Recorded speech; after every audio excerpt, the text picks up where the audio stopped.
నినేవే పట్టణం గురించి ఉన్న చరిత్ర, నినేవే పట్టణం గురించి ఉన్న చరిత్ర ఏందనంటే, ఒకప్పుడు ఇజ్రాయెల్ ప్రజలు బద్ధ శత్రువు ఎవరయ్యా అంటే ఆషూరు రాజు. హల్లెలూయా. ఇజ్రాయెల్ యొక్క బద్ధ శత్రువు ఆషూరు రాజు. ఆషూరు రాజు ఇజ్రాయెల్ ప్రజల మీదకి మరి సవాళ్ళు విసురుతాను అనమాట. ఎవడు మిమ్మల్ని రక్షించేది, ఎవడు మిమ్మల్ని ఆదుకునేది అని హిజ్కియా రాజు కాలంలో సవాళ్ళు విసురుతాడు అనమాట. ఇదిగో మిమ్మల్ని రక్షించువాడు ఎవడు లేడు, మిమ్మల్ని ఆదుకునేవాడు ఎవడు లేడు అని సవాళ్ళు విసురుతూ ఉన్న సమయంలో ఒక లేఖను పంపించినప్పుడు హిజ్కియా రాజు బట్టలన్నీ చింపుకొని దేవుని మందిరంలోకి వెళ్ళి ప్రార్థన చేయటం మొదలు పెడతాడు అనమాట. హల్లెలూయా. ప్రార్థన చేయటం మొదలు పెడతాడు. ప్రార్థన చేసి మొదలు పెట్టేటప్పుడు ఏమనంటాడంటే, జీవము కలిగిన దేవుని దూషించుటకై ఆషూరు రాజైన తన యజమాను చేత పంపబడిన రబ్షాకే పలికిన మాటలు నీ దేవుడైన యెహోవా ఒకవేళ ఆలకించి నీ దేవుడైన యెహోవాకు వినబడి ఉన్న ఆ మాటను బట్టి ఆయన ఆషూరు రాజు గద్దించునేమో. కాబట్టి నిలిచిన శేషము కొరకు నువ్వు ఎచ్చుగా ప్రార్థన చేయము. రబ్షాకే పలుకుతాడు అనమాట. తన ఆషూరు రాజైన తన యజమానుని చేత పలికినటువంటి మాటలు, ఒకవేళ నీ దేవుడు రక్షిస్తాడేమో, ఒకవేళ నీ దేవుడు కాపాడుతాడేమో అని అక్కడ పలికిన మాటలు హిజ్కియా రాజు హృదయంలో గుండె చింపుకున్నట్లయిపోద్ది. హల్లెలూయా. అక్కడ పలికే మాటలు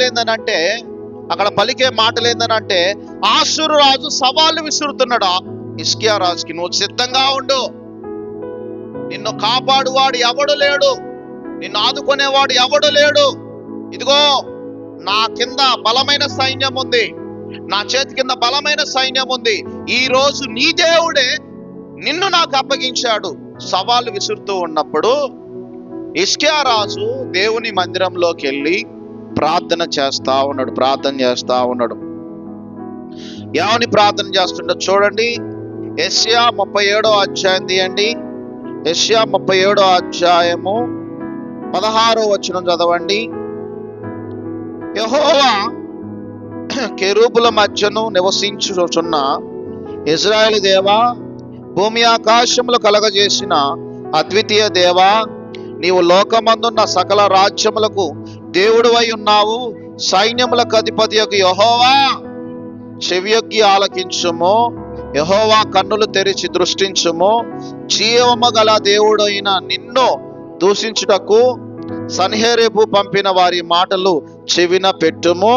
యెహోవా, ఆషూరు రాజులు ఆ జనములను వారి దేశంలో పాడు చేసి వారి దేవతల అగ్నిలో వేసింది నిజమే. ఆ రాజ్యముల దేవతలు నిజమైన దేవుడు కాక మనుషుల చేత చేయబడిన కర్రలు కాళ్ళు గాని దేవతలు కావు గనుక వారిని నిర్మూలం చేసిరి. యెహోవా, లోకమందున్న నీవే నిజముగా నీవే అద్వితీయ దేవుడైన యెహోవాని సమస్త జనులు తెలుసుకున్నట్లు అతని చేతిలో నుండి మమ్ము రక్షించుము. హల్లెలూయా. హిజ్కియా ప్రార్థన చేస్తా ఉన్నాడు, దేవా మమ్మల్ని రక్షించు, మమ్మల్ని ఆదుకో. నిజంగానే ఆషూరు రాజు చేతుల్లో ఎంతో మంది ఓడిపోయారు, వారి రాజ్యాలు స్వతంత్రించుకోబడ్డాయి. కానీ మేమైతే మిమ్మల్ని నమ్ముకున్నాము అని హిజ్కియా చేసిన ప్రార్థన బట్టి ఏం జరిగింది అని అంటే, హిజ్కియా ప్రార్థన విన్న దేవుడు పరలోకం నుంచి ఒక దేవదూతను పంపించాడు. ఆ ప్రార్థన విని, ఆ ప్రార్థన చెవియెక్కి ఆలకించి పరలోకం నుంచి ఒక దేవదూతను పంపించి దేవుని కోపము ఆషూరు యొక్క సైన్యం దేన్ని చూసి గర్వపడుతున్నాడో, దేన్ని చూసి అహంకారపడుతున్నాడో, దేన్ని చూసి గర్విస్తున్నాడో ఆ గర్వాన్ని బట్టి, ఆ అహంకారాన్ని బట్టి ఏం చేశాడు అని అంటే, దేవుడు పరలోకం నుంచి ఒక దేవదూతను పంపించి, అక్కడ 36వ వచనంలో ఉంటుంది, అంతటా యెహోవా దూత బయలుదేరి ఆషూరు వారి దండుపేటలో 185,000 మంది మొత్తెను. ఉదయమున జనులు లేవగా వారందరూ మృత కాల బేరములుగా ఉండిరి. హల్లెలూయా, హల్లెలూయా. దేవుడు కలగజేసుకొని ఆ ప్రార్థన విని దేవదూతను పంపించి 185,000 మంది హతమైపోయారంట. ఈరోజు నువ్వు తెలుసుకోవాల్సిన విషయం ఏంటంటే, నీ ప్రార్థన వినే దేవుడై ఉన్నాడు. దేవుడు ఎప్పుడు వినాలో, ఎప్పుడు కలగజేసుకోవాలో అప్పుడు కలగజేసుకొని ఇశ్రాయేల్ తరపున ప్రతిసారి విజయాన్ని సమకూరుస్తూ ఉన్నాడు. ఆషూరు రాజు అనుకున్నాడు, నా సొంత బలం అనుకున్నాడు. సొంత బలం అంతా కూలిపోయింది. ఇశ్రాయేల్ యొక్క ఆ యొక్క రాజ్యాన్ని దోచుకోవాలని చూశాడు. హిజ్కియాని పడగొట్టాలని చూశాడు. హిజ్కియాని పడగొట్టాలని చూస్తే ఇక్కడ ఏమైపోయింది అని అంటే, అక్కడ చూడండి ఆషూరు రాజు పరిస్థితి ఏమైందంటే, సొంత కుమారులే రాజ్యం కొరకు చంపబడ్డం జరుగుతుంది. ఇక్కడ చూడండి 38వ వచనంలో, అతడు నిస్రోకు అను దేవత మందిరంలో ముందు బ్రొక్కుచుండగా అతని కుమారులైన ఆద్రామెలకును షేరోజరుకును ఖడ్గముతో అతన్ని చంపి ఆరారాతు దేశంలోనికి తప్పించుకొని పోయిరి. అప్పుడు అతని కుమారుడైన అతనికి మారుగా రాజు ఆయను. హల్లెలూయా, హల్లెలూయా. చూడండి, దేవుని పిల్లల జోలొచ్చిన, దేవుని మందిరం జోలొచ్చిన ఆ రోజుల్లో ఊరుకోలేదు. రంకెలేసిన వాడికల్లా కూడా వాడి గర్వాన్ని బట్టి, వాడి అహంకారాన్ని బట్టి అణిచివేసిన రోజులే ఉన్నాయి. కానీ మరి అక్కడ ఏమి కూడా వాళ్ళు నిష్ప్రయోజనం అయిపోయింది. అంటే అర్థం ఏంటంటే, నెనేవే పట్టణము అని అంటే ఒకప్పుడు ఆషూరు రాజు హిజ్కియా రాజు మీద సవాళ్లు వేసిన బద్ధ శత్రువు. ఆషూరు రాజు ఇశ్రాయేల్ యొక్క ప్రజల కంటే దేవుణ్ణి నమ్ముకున్న ప్రజల యొక్క బద్ధ శత్రువు. యోనా ఏమనుకున్నాడంటే, దేవుడు చెప్పగానే దరిద్రం వదిలింది అనుకున్నాడు. హల్లెలూయా. అంటే అంత మనుషులు అంతా మమ్మల్ని బాధించారు ఒకప్పుడు, మమ్మల్ని హింసించారు ఒకప్పుడు, మా పితరుల్ని బాధ పెట్టిన ఆ నెనేవే పట్టణము నాశనం అయిపోతుందనంటే, పోతే పోయిందిలే, దేవుడు తగు శాస్తి చేసిండని అనుకున్నాడు. కానీ నెనేవే పట్టణానికి దేవుడు వెళ్ళమంటే యోనా వెళ్ళడు. హల్లెలూయా. వెళ్ళటానికి ఇష్టం ఉండదు. నేను వెళ్ళను ప్రభువా, మా పితరుల్ని, మా వారిని ఎంతో బాధ కలిగించిన పట్టణం అది. నేను అక్కడికి వెళ్ళి ఆ పట్టణాన్ని నేను రక్షించడానికి నాకు ఇష్టం లేదు అని మనసులో అనుకొని, దేవుడైన యెహోవా నెనేవే పట్టణానికి వెళ్ళమంటే దానికి ఆపోజిట్ గా తర్షీషు పట్టణానికి వెళ్తాడు. హల్లెలూయా, హల్లెలూయా. తర్షీషు పట్టణానికి వెళ్ళడానికి సిద్ధపడతాడు. చూడండి, ప్రవక్త, ప్రార్థించేవాడు, దేవునికి మొరపెట్టేవాడు, దేవునికి మొరపెట్టేవాడు.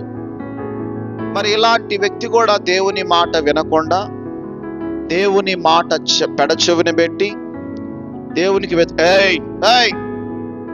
పిల్లలు పెడచెవిని పెట్టి దేవుని మాట వినకుండా యోనా ఏం చేసిండనంటే, నెనేవే పట్టణం వైపు వెళ్లకుండా ఎటు వెళ్ళాడు? తర్షీషు పట్టణానికి వెళ్ళాడు. తర్షీషు పట్టణానికి వెళ్ళి తన సొంత నిర్ణయం తీసుకున్నాడు. ఈరోజు మనం కూడా అంతే. ఆ రోజు ప్రవక్తలే దేవుని మాట వినలేదు. దేవుని మాట విననందుకు తగిన శాస్తే జరిగింది.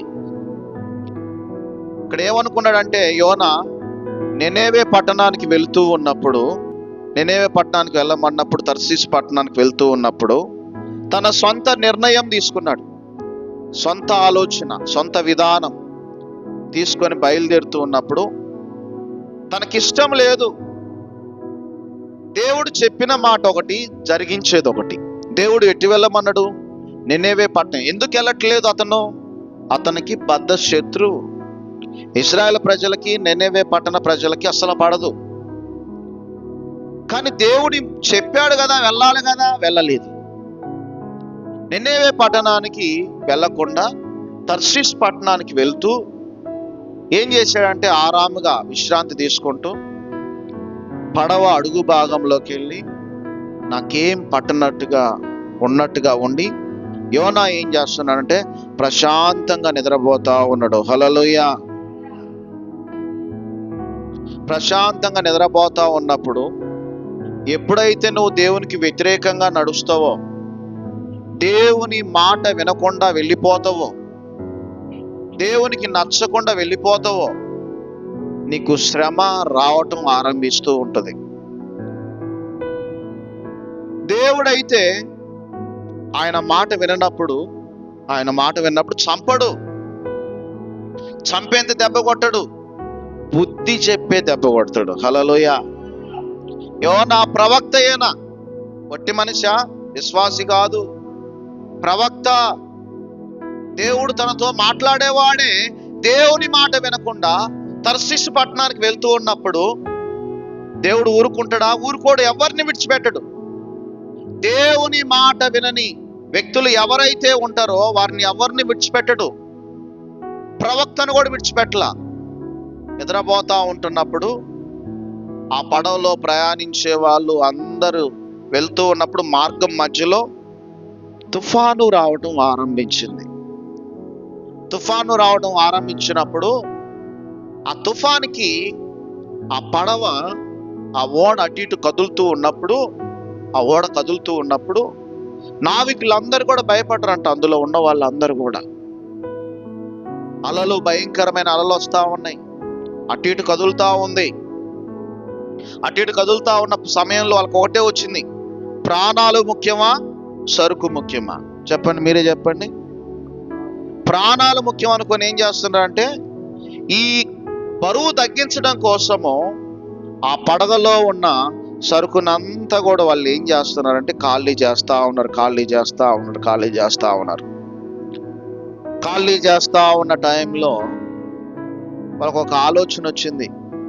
ఇప్పుడు దాకా మనతో కలిసి ఉన్న ఈ హెబ్రీయుడు ఎక్కడున్నాడు? ఇప్పుడు దాకా మనతో కలిసి మాట్లాడిన హెబ్రీయుడు ఎక్కడున్నాడు? వెళ్ళి వెతకండి, ఈ తుఫాను ఆగిపోయేలాగా మీ దేవుళ్ళకి మీరు ప్రార్థించండి, మీ దేవతలకు మీరు ప్రార్థించండి అని ఒక్కొక్కళ్ళు వాళ్ళు ప్రార్థనలు చేస్తుంటే యోనా కనబట్టలేదు వాళ్ళకి. యోనా కడబోయేసరికి నావికుడు ఏం చేశాడంటే పడవ అడుగు భాగానికి వెళ్ళి యోనా దగ్గరికి వెళ్ళి యోనాను ఒక మాట అంటాడు అనమాట. హల్లెలూయా, హల్లెలూయా. ఏమనంటాడో చూడండి. ఇక్కడ 9వ వచనం చదవండి, 6వ వచనం. అప్పుడు ఓడ నాయకుడు అతని వద్దకు వచ్చి, పోయి నిద్రపోతా, నీకేమి వచ్చినది? లేచి నీ దేవునికి ప్రార్థించు. ఏంది ఇంత నిద్రపోతున్నావు? పోయి నిద్రపోతా, తుఫాను భయంకరంగా ఉంది, ఓడ అటు ఇటు కదులుతా ఉంది, నీకేమొచ్చింది? లేచి నువ్వు వెంటనే నీ దేవునికి ప్రార్థించు. మనం చావకుండా ఆ దేవుని మనం ఎందుకు కరికరించనేమో అని అనమాట.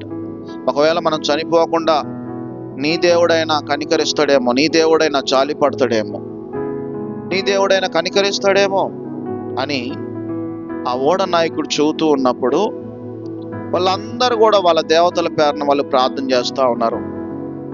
యోనాకు అర్థమైంది అప్పుడు. అయితే ఈ తుఫాన్ అనేది కంట్రోల్ కావట్లేదు, ఓడ అటు ఇటు కదులుతా ఉంది. కదులుతా ఉన్నటువంటి సమయంలో ఓడ నాయకుడికి ఒక ఆలోచన వచ్చింది. ఆ రోజుల్లోనంట తుఫాన్లు వచ్చినప్పుడు, అలజడులు వచ్చినప్పుడు నరబలి అడిగిద్దనంట.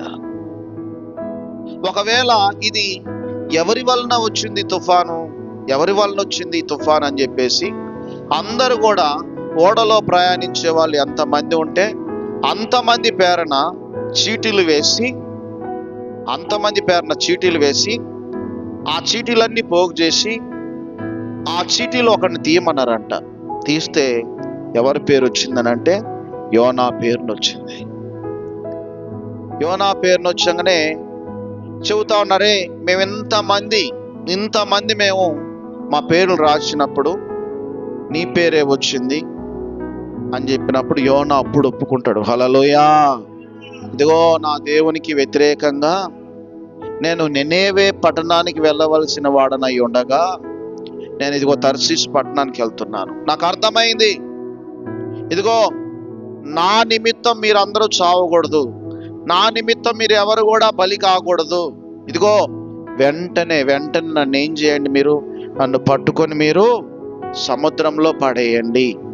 నన్ను ఎప్పుడైతే మీరు పడవేసిన మరుక్షణమే ఈ తుఫాన్ ఆగిపోతుంది, ఈ సమస్య మీకుండదు, ఈ బాధ మీకుండదు అని అంటే ఆ ఓడలో ప్రయాణించే వాళ్ళు ఆలోచిస్తున్నారంట, ఇతను యెహోవా భక్తుడు, ఇతన్ని గనక మనం పొరపాటున సముద్రంలో పడేస్తే ఆ శాపం మనకి ఎక్కడ వస్తుందో, ఆ పాపం మనకి ఎక్కడ అంటుకుంటుందో అని వాళ్ళందరూ కూడా చాలా మంది సందేహిస్తూ ఉన్నారంట. అయినా కానీ యోనా అంటున్నాడు, నన్ను పడేయండి, నన్ను సముద్రంలో పడేయండి, మీకు ఈ ఆపద మీకు దూరం అవుతుందని చెప్పేసి చెప్తూ ఉన్నప్పుడు వాళ్ళు ఏం చేశారంట, వాళ్ళందరూ కూడా సముద్రంలో పడవేయటానికి తీర్మానించుకున్నారంట. తీర్మానించుకొని ఆ పడవేసిన తర్వాత అకస్మాత్తుగా తుఫాను ఆగిపోవటం మొదలైందంట. హల్లెలూయా. 15వ వచనం చదవండి. యోనా 1:15. యోనాను ఎత్తి సముద్రంలో పడవేసిరి, పడవేగానే సముద్రము పొంగకుండా ఆగెను. ఇది చూడగా ఆ మనుషులు యెహోవాకు మిగులు భయపడి ఆయనకు బలి అర్పించి మొక్కుబళ్ళు చేసిరి. హల్లెలూయా. ఎంత ఆశ్చర్యం, ఎంత అద్భుతం. అప్పుడు దాకా వాళ్ళు దేవతలను ప్రార్థించారు, అప్పుడు దాకా నానా రకాలుగా ప్రార్థించారు, కానీ వాళ్ళ ప్రార్థనలకి ప్రతిఫలం దొరకలేదు. యోనా చెప్పినట్టు చేశారు కాబట్టి యోనాని సముద్రంలో పడవేగానే అమాంతంగా తుఫాన్ అనేది ఆగిపోయిందనంట. అప్పుడు మనుషులందరూ కూడా భయపడరంట, అమ్మో యెహోవాయే దేవుడు అని బలులర్పించారంట, మొక్కుబళ్ళు చేశారంట. అయితే యోనా సముద్రంలో పడవేయబడగానే దేవుడు ముందుగానే ఒక గొప్ప మత్స్యం ఒకటి యోనాను మింగవలనని యెహోవా నియమించి ఉండగా యోనా 3 దినములు ఆ మత్స్యం యొక్క కడుపులో ఉన్నాయి. దేవుడు ముందుగానే ప్రణాళిక ఉంటుంది. నీకు తెలియదు, ఏదైనా ఒక పని చేయదలిచినాడంటే ఆయన ప్రణాళిక ఉంటుంది నీకంటే ముందుగానే. ఆయన ఆలోచనలు వేరు, నీ ఆలోచనలు వేరు, నీ తలంపులు వేరు, ఆయన తలంపులు వేరు. యోనా ఎప్పుడైతే వ్యతిరేకంగా నడిచాడో ముందుగానే ప్లాన్ వేసుకున్నాడు దేవుడు. ఆ తుఫాన్ రావటం, తన పేరు రావటం, తనలో సముద్రంలో పడవేయబడటం, అక్కడ మత్స్యానికి ఒకటి ఆజ్ఞాపించటము, ఆ మత్స్యము కడుపులో 3 రోజులు ఉండటం. ఈ 3 రోజులు ఉన్న తర్వాత అర్థమైంది యోనాకి, హల్లెలూయా, నేను ఎక్కడ ఉన్నాను, నేనేం చేస్తున్నాను. ప్రవక్త అయిన యోనా కూడా తను చేసిన పొరపాటును గమనించి, తను ఎక్కడ పొరపాటు జరిగిందో గమనించి తను పశ్చాత్తాపడుతున్నట్ట. 3 రోజులు అన్నం లేదు, నీరు లేదు, 3 దినములు చేప కడుపులోనే, మత్స్యం కడుపులోనే ఉండి ఇలాగూ ప్రార్థిస్తున్నాడంట. కన్నీరు గార్చే విధంగా ప్రార్థన చేస్తా ఉన్నాడంట. హల్లెలూయా. ప్రవక్త ఏంటి దేవుని మాట వినకపోవటం ఏందనంటే, ఈరోజు ఎంతో మంది అనుభవ జ్ఞానులు, ఎంతో మంది దైవజనులు కూడా ఒక్కోసారి దేవుని మాట వినకుండా వారికి నచ్చిన విధానంలో పోతూ ఉన్నప్పుడు భయంకరమైన నష్టాలు జరిగినాయి, భయంకరమైన అపాయాలు వచ్చినాయి.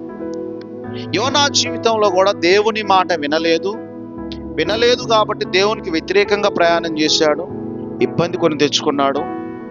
మత్స్యము కడుపులో ఉండి ప్రార్థన చేస్తా ఉన్నాడంట, అయ్యా ఈ ఉపద్రవంలో ఉన్నాను నాయన, నన్ను కాపాడు నాయన, నన్ను క్షమించు నాయన అని యోనా ప్రార్థన చేస్తా ఉన్నాడంట. హల్లెలూయా.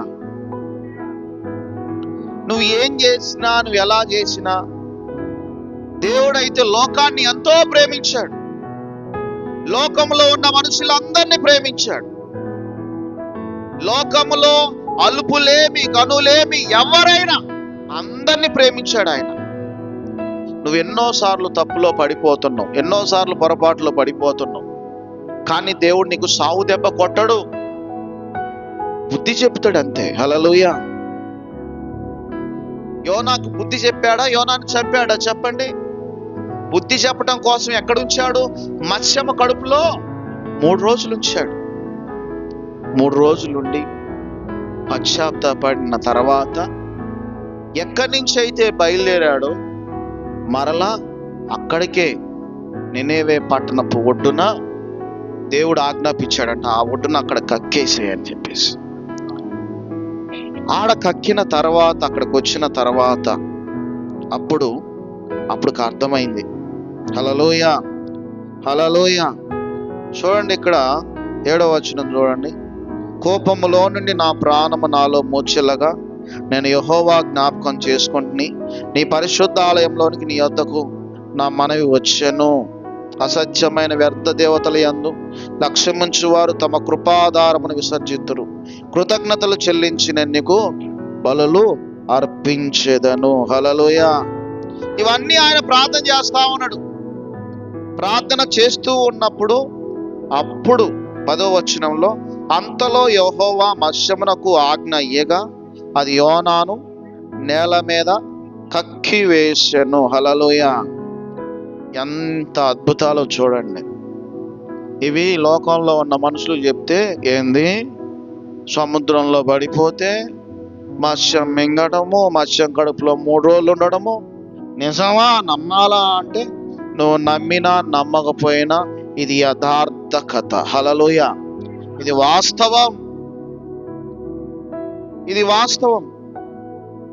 తర్వాత మరలా అక్కడికి వచ్చిన తర్వాత యోనాకు చెప్తాడు, నువ్వు లేచి నినేవే పట్టణానికి పోయి నేను తెలియచేయి, సమాచారం వారికి ప్రకటన చేయి అన్నప్పుడు అయ్యగారు అప్పుడు బుద్ధి వచ్చి యోనా ఏం చేస్తాడంటే నినేవే పట్టణానికి వెళ్ళి దేవుడు చెప్పమన్న మాట, ఏవైతే దేవుడు చెప్పమన్నాడో ఆ మాట చెప్పబడిన తర్వాత వాళ్ళందరూ కూడా లోబడ్డారంట. హల్లెలూయా. లోబడి ఏం చేశారు? ఒక అపాయం నీ మీదకి వచ్చేటప్పుడు, ఒక ప్రాణాపాయం నీ మీదకి వచ్చేటప్పుడు, దేవుని కోపం నీ మీద ఉన్నప్పుడు నువ్వు దేవుని కోపాన్ని నిమ్మలపరచాలి అని అంటే ఆ రోజుల్లో చేసే పని ఏందనంటే, పాత నిబంధన కాలంలో దేవుని కోపము ఆ పట్టణం మీద ఉన్న సంగతి తెలుసుకొని నినేవే పట్టణ ప్రజలు అల్పులేమి గనులేమి అందరూ కూడా గోనెపట్ట కట్టుకొని ఉపవాసం ఉండి ప్రార్థన చేయటం ప్రారంభించారంట. హల్లెలూయా. దేవుడే మా పట్ల జాలిపడాలి, దేవుని కోపం చల్లారాలి, దేవుడు మా పట్ల కనికరించాలని చెప్పేసి ఆ నినేవే పట్టణ ప్రజలు అలుపులేమి గనులేమి అందరూ గోనె పట్టు కట్టుకొని ఉపవాసం ఉండి ప్రార్థన చేస్తున్నారంట, క్షమాపణ అడుగుతున్నారంట. ఈ వార్త విన్న నినేవే పట్టణపు రాజు కూడా తెలుసుకొని రాజవస్త్రాలను తీసివేసి ఆయన కూడా గోనె పట్ట కట్టుకొని ఉపవాసం ఉండి ప్రార్థన చేస్తా ఉన్నారు. ఇంకా వింతైన విషయం ఏందో తెలుసా? పశువులు గాని ఎద్దులు గాని గొర్రెలు గాని మేత వేయకూడదు, నీళ్లు త్రాగకూడదు. చూడండి, నోరు లేని జీవాలు కూడా ఫాస్టింగ్ ఉన్నాయంట. దేవుడు నీ పట్ల ఎప్పుడు కనికరపడతాడు? దేవుడు నీ పట్ల ఎప్పుడు జాలిపడతాడు? ఒక వ్యక్తి చూడండి, నినేవే పట్టణ ప్రజల మీద వాళ్ళు చేసిన తప్పులు ఘోరంగా ఉన్నాయి, వాళ్ళు చేసిన పాపాలు ఘోరంగా ఉన్నాయి. అయినప్పటికీ కూడా దేవుడు వాళ్ళు ఉపవాసం ఉండి ప్రార్థన చేసినప్పుడు ఏం చేశాడు? వారిని క్షమించాడు. హల్లెలూయా. ఎన్నోసార్లు దైవజనుడు చెప్పేటువంటి మాట ఏందనంటే, అమ్మా, నీ కోసం, నీ కుటుంబం కోసం, నీ గ్రామం కోసం, నీ ఇరుగు పొరుగు వారి కోసం, నీ ప్రజల కోసము నువ్వు కుదిరితే వారానికి ఒక రోజు, లేకపోతే ఇంకా వీలైతే నెలకొక రోజు అన్న ఉపవాసం ఉండి ప్రార్థన చేయాలి. హల్లెలూయా, హల్లెలూయా. ఉపవాస ప్రార్థన అనేది దేవుడు మన మీద జాలి కలుగుతూ ఉంటది. మన ఉపవాసం ఉండి ప్రార్థన చేస్తే దేవుడు వినకుండా ఉండలేడు.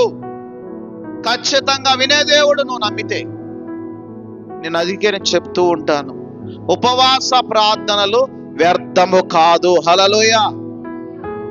నువ్వు సంపాదించిన సంపాదన బోధ్యమో గాని ఉపవాసంలో చేసిన ప్రార్థన ఎన్నడు వ్యర్థము కాదని. భూమిలో వేసిన విత్తనము ఖచ్చితంగా ఏం జరగాలి? మొలవాలి అంతే. చేసిన ప్రార్థన ఎన్నడూ కూడా వ్యర్థము కాదు. నినేవే పట్టణ ప్రజలు ఎలాంటి వాళ్ళు? బహుఘోరంగా ఉన్నారంట దేవుని దృష్టికి. బహుఘోరమాయను నినేవే పట్టణస్థుల దోషము నా దృష్టికి ఘోరమాయను గనుక నువ్వు లేచి నినేవే మహాపట్టణానికి పోయి దాని దుర్గతిని కలుగునని ప్రకటించుము అని యోనాకు చెప్తాడు దేవుడు. బహు ఘోరంగా ఉంది. దేవుడు దృష్టికే ఘోరంగా ఉంటే మరి మనుషుల దృష్టికి నినేవే పట్టణం ఎలా ఉందిరా అంటే ఆ పట్టణం మంచి పట్టణమే కాదని చెప్తారు. ఆ ఊరు మంచి ఊరే కాదని అంటే చెప్పండి, ఆ ఊర్లో ఉన్న మనుషులు మంచోళ్ళని అర్థమా? ఆ ఊరు మంచి ఊరే కాదనంటే ఆ ఊర్లో వాళ్ళందరూ కూడా అర్థమైంది చెడ్డవాళ్ళని అర్థం, మంచోళ్ళే కాదు. మరి నినేవే పట్టణానికి ఉన్న సాక్ష్యం ఏంది? బహుఘోరమైన పట్టణము. హల్లెలూయా. అలాంటి పట్టణానికి యోనా వెళ్ళి రెండోసారి దేవుడు మాట్లాడి సువార్త ప్రకటించిన తర్వాత, చెప్పిన తర్వాత వెంటనే వాళ్ళు స్పందిస్తారు. వెంటనే స్పందించి ఉపవాసాలుండి దేవునికి మొరపెడతారు. దేవునికి మొరపెట్టిన తర్వాత చూడండి, 3వ అధ్యాయము 10వ వచనం చూడండి. యోనా 3వ అధ్యాయం 10వ వచనం. ఈ నినేవే వారు తమ చెడు నడతలను మానుకొనగా వారు చేయుచున్న క్రియలను దేవుడు చూచి పశ్చాత్తుడై వారికి చేయుదునని తన మాట ఇచ్చిన కీడు చేయక మానెను. హల్లెలూయా, హల్లెలూయా. అంటే ఆ పట్టణానికి ఉగ్రత రాబోతుంది, ఆ పట్టణాన్ని నాశనం చేస్తారన్న మాట దేవుడు ఏం చేశాడంటే మానుకున్నాడు. ఈరోజు నీకు యోనా గురించి తెలుసుకోవాల్సిన మాట ఏందనంటే, దీని గురించి నువ్వు బాగా ఆలోచించు. యోనా ఏంది? ప్రవక్త కూడా దేవుని మాట వినకపోతే దేవుడు శిక్షించాడు, బుద్ధి చెప్పాడు అంతే. సావు దెబ్బ అయితే కొట్టలేదు. మరి నీ సంగతి ఏంటి? దేవునికి మాట ఇచ్చి మాట తప్పుతున్నావా? నా ఇష్టానుసారంగా నేను బ్రతుకుతాను, నాకు నచ్చినట్టు నేను బ్రతుకుతాను అని అంటే కుదరదు. యోనాను కూడా దేవుడు విడిచిపెట్టలా. నాకు నచ్చినట్టే బ్రతకాలి, నాకు తోచినట్టే బ్రతకాలి. ఇప్పుడు యోనా మాట ప్రకారం వెళ్ళిపోయాడా? దేవుని మాట ప్రకారంగా జరిగిందా? దేవుని మాట ప్రకారంగానే జరిగింది. ఈరోజు గుర్తుపెట్టుకోవాలి. గత సంవత్సరాలు నీకు ఇష్టం వచ్చినట్టు నువ్వు బ్రతికినవేమో, కానీ ఇక అలాంటి రోజులు లేవు. ఇప్పుడు అలాంటి రోజుల్లో లేవు. మనం ఇప్పుడు అంత్య దినాల్లో ఉన్నాం, అపాయకరమైన దినాల్లో ఉన్నాం. తీర్మానించుకో, ఈ సంవత్సరం నేను నీ కోసం బ్రతుకుతా, ఈ సంవత్సరం నీ కోసం జీవిస్తా, నిన్ను ఎన్నడూ బాధ కలిగించను ప్రభువా, నేను ఎన్నడూ కూడా నొప్పి కలిగించను ప్రభువా అని దేవుని దగ్గర ఒక నిబంధన తీసుకో. ఒకవేళ నీకు యోనా లాంటి సమస్యలు ఎదురవుతూ ఉంటే, యోనా లాంటి ఇబ్బందులు ఎదురవుతూ ఉంటే ఒకసారి అడుగు, దేవుణ్ణి అడుగు, ఉపవాసం ఉండి ప్రార్థన చేయి. ప్రభువా, నీ దృష్టికి నేనేమైనా వ్యతిరేకమైన పనులు చేశానేమో ప్రభువా, నన్ను క్షమించు ప్రభువా. హల్లెలూయా, హల్లెలూయా. నినెవే పట్టణ ప్రజలు అదే చేశారు. నువ్వు కూడా అలాగ ప్రార్థించు. ఎన్ని సంవత్సరాలు ఇలా కాలయాపన, టైం పాస్ జీవితం గడుపుకుంటూ పోతావు. ఒక్క సంవత్సరమైన దీవెనకరమైన సంవత్సరం ఉందా నీలో? ఈ సంవత్సరం నేను బాగున్నానని నువ్వు చెప్పగలుగుతున్నావా? ఈ సంవత్సరం నేను దీవించబడుతున్నానని చెప్పగలుగుతున్నావా? ఈ సంవత్సరం నేను దేవునితో ఉన్నానని నువ్వు చెప్పగలుగుతున్నావా? చెప్పగలిగితే సంతోషమే దేవునికి. చెప్పలేకపోతే దేవుడు దుఃఖపడతాడు, దేవుడు దుఃఖిస్తాడు, దేవుడు నీ గురించి ఏడుస్తాడు. దేవుణ్ణి దుఃఖపెట్టి, దేవుణ్ణి ఏడిపించి లోకంలో ఉద్ధరించినోడు ఎవడు లేడు. కాబట్టి ఒకసారి ఆలోచించే. యోనా దేవుని మాట వినకుండా తర్షీసు పట్టణానికి వెళ్తే బుద్ధి చెప్పాడు. ఈరోజు నువ్వు కూడా ఆలోచించే. దేవుడు నీకు బుద్ధి చెప్పడానికే కొన్ని శ్రమలను పెడతాడు, కొన్ని ఇబ్బందులను దేవుడు సృష్టిస్తాడు. అప్పుడు కూడా నువ్వేమంటావో తెలుసా?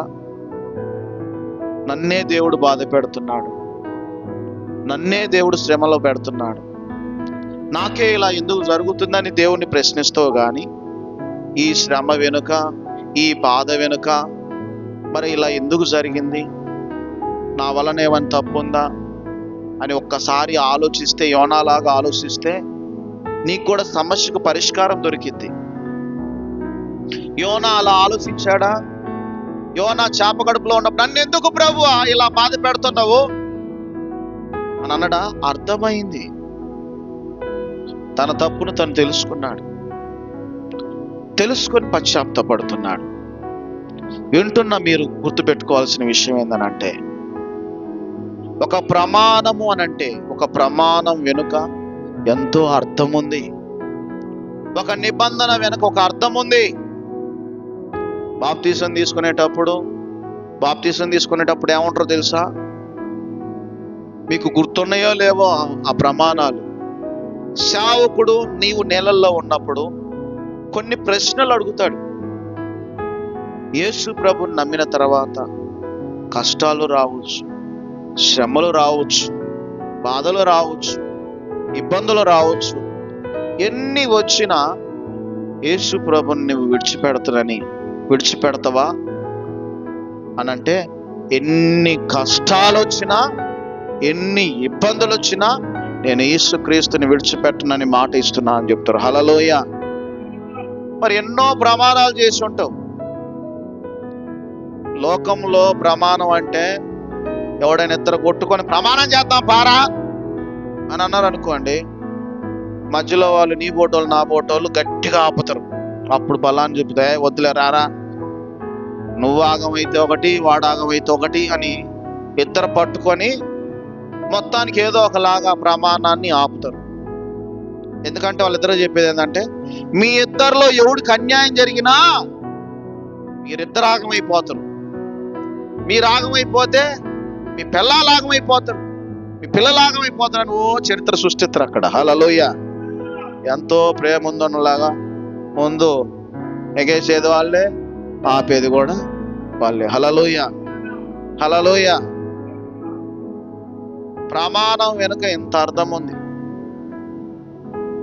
మరి నువ్వు చేసిన ప్రమాణాలు ఏమైపోయినాయి? బాప్తీసం తీసుకొని ఇన్ని సంవత్సరాలైనా కానీ ఆ ప్రమాణాలు ఒకసారి జ్ఞాపకం చేసుకో. ప్రమాణాన్ని తగ్గట్టుగా ఉన్నవా, ప్రమాణాన్ని మీరుతూ ఉన్నవా? మరి నీకు దెబ్బ కొట్టట్లేదేంది? ప్రమాణం మీరిన తర్వాత నీకు దెబ్బ కొట్టట్లేదేంది? ఎందుకనంటే దేవుడు దయగలిగిన దేవుడు. హల్లెలూయా. దేవుడు కరుణ కలిగిన దేవుడు, దేవుడు వాత్సల్యం కలిగిన దేవుడు. కాబట్టి చావు దెబ్బ కొట్టడు ఆయన. చావు దెబ్బ అసలు కొట్టడు. ఎప్పుడు చావు దెబ్బ పడుతుంది అంటే, నేను వినను నీ మాట, చావనైనా చేస్తాను కానీ నీ దగ్గర రానంటారు ఒక్కొక్కరు. హల్లెలూయా. అంత్య దినాల్లో చివరికి అరే యేసు ప్రభుని నమ్ముకోరా, చావనైనా చేస్తాను కానీ నేను రానంటారు. చూసావా, వాళ్ళకి చావు దెబ్బ. చావును వాళ్ళంతటా వాళ్ళు కోరుకుంటారు కదా, చావును వాళ్ళంతటా వాళ్ళు కోరుకునే వాళ్ళే చావు దెబ్బలు తింటారు. కానీ దేవుడైతే శిక్షించే దేవుడు కాదు, బుద్ధి చెప్పే దేవుడు. హల్లెలూయా. తప్పిపోయిన కుమారుడికి ఎప్పుడు బుద్ధి వచ్చిందని అంటే చెప్పండి, ఎప్పుడు బుద్ధి వచ్చింది? పందులు తినే ఆహారాన్ని, పందులు తినే పొట్టుతో తిన్నప్పుడు బుద్ధి వచ్చింది. అక్కడ ఏమనుందనంటే బుద్ధి వచ్చినప్పుడు, హల్లెలూయా, బుద్ధి వచ్చినప్పుడు తన తండ్రి దగ్గరకు వచ్చి క్షమాపణ అడుగుతాడు. ఈ రోజుల్లో మనము గుర్తుపెట్టుకోవాల్సిన విషయం ఏంటంటే, ఈ 2025 సంవత్సరంలో ఆయన మాట వినకపోవటం తిప్పలు తెచ్చుకోవటం, ఆయన మాట వినకపోవటం నష్టం తెచ్చుకోవటం, ఆయన మాట వినకుండా నీ ఇష్టం వచ్చినట్టు తిరిగి శ్రమలు తెచ్చుకోవటం, ఇవన్నీ ఎందుకు? ఒక సామెత ఉంది, బురదలో కాలు వేయటం ఎందుకు, కడుక్కోవడం ఎందుకు? అడుసు తొక్క నేల, కాళ్ళు కడగ నేల అంటున్నావా? హల్లెలూయా. తొక్కడం ఎందుకు, కడుక్కోవడం ఎందుకు?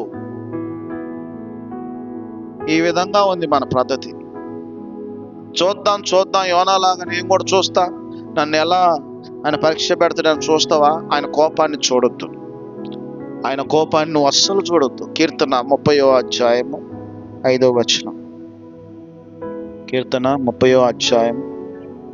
ఆయన కోపము నిమిషం మాత్రమే ఉండును, ఆయన దయ ఆయుష్కాలం అంతా ఉండు. హల్లెలూయా. ఆయన కోపం ఎంతసేపు ఉంటుందమ్మా? ఇది బాగా నేర్చుకోండి. ఆయన కోపం ఎంతసేపు ఉంటుంది? నా కళ్ళు చూసి చెప్పండి. హల్లెలూయా. ఎంతసేపు? నిమిషం అంటే కళ్ళు మూసుకొని కళ్ళు తెరిసేలకు అయిపోద్ది, భస్మం అయిపోద్ది. ఒకవేళ నీ పట్ల ఆయన దయ, ఆయన కరుణ, ఆయన వాత్సల్యం ఉందనుకో, ఆయన దయ ఆయుష్కాలం అంతా నీ సచ్చిందాకా ఉంటుంది. నువ్వు ఆయన కోపాన్ని కోరుకుంటావా, ఆయన దయను కోరుకుంటావా? నీ ఇష్టం. నేను యోనాలాగా నా ఇష్టం వచ్చినట్టు తిరుగుతానంటే ఖచ్చితంగా నువ్వు కూడా ఇబ్బందులో పడతావు. ఇవి అంత్య దినాలమ్మా, ఇవి చివరి దినాలు. సేవకులు బోధించే మాటలేనండి. మీ అంతటా మీరే ఇబ్బందులో పడతారు. దేవుడికి ఇచ్చే స్థానాన్ని దేవునికి ఇవ్వండి. దేవుడు నీకు దూరం అయిందా? తప్పిపోయిన కుమారుడు తండ్రికి దూరం అయిపోతే ఎన్ని బాధలు వచ్చినాయో అంత దరిద్రమైన స్థితికి దిగజారిపోతారు మీరు. అప్పుడు గుర్తొచ్చిన ఉపయోగం లేదు, అంత నష్టపోయినాక గుర్తొచ్చిన ఉపయోగం లేదు. హల్లెలూయా, హల్లెలూయా. కాబట్టి వింటున్నా మీరు ఆలోచించుకోండి. నిబంధన, ఆయన నిబంధన రద్దుపరిచేవాడు కాదు. ఆయన పెదవుల గుండా వచ్చినటువంటి మాటను మాన్పేవాడు కాదు. ఆయన నువ్వన్న మాట మారుస్తూ, ఆయన మాట మార్చే దేవుడు కాదు. ఒకసారి చేస్తా అంటే చేస్తాడు, చెయ్యను అంటే చేయడు. కాబట్టి దేవుని మాట విని దేవునికి తగ్గట్టుగా జీవించండి. దేవుడి మాటలు దీవించునుగాక. అందరూ మోకరించి ప్రార్థన చేసుకుందాం.